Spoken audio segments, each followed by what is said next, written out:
لا ما هو عادي، ما انا ممكن اعمل لك فيديو كل 8 ساعات زي الانتيبيوتيك كده. ما هو انت تستحق.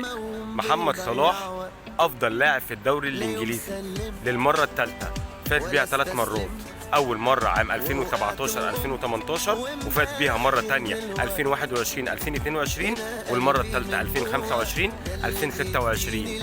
محمد صلاح 3 مرات احسن لاعب في الدوري الانجليزي. متفوق على مين بقى؟ متفوق على كيفن دي بروين مرتين، وجاريث بيل مرتين، وكريستيانو رونالدو مرتين، وتيري هنري مرتين، والان شيرر مرتين. ايه ده؟ ايه الارقام دي يا فخر العرب؟ لا وحط بقى، يعني اضيف من الشعر بيت: اول لاعب في تاريخ انجلترا يجمع كل الجوائز في وقت واحد.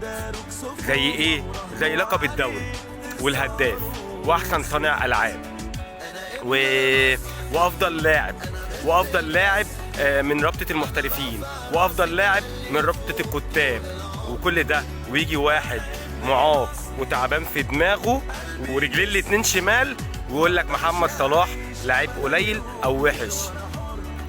هيعمل ايه تاني الراجل اكتر من كده؟ وعايز اقول لكم ان كل ده وهو عنده 33 سنة. ربنا يكرمك ويوفقك يا ابني، وربنا هيديك اكتر واكتر لانك تستاهل. سلام.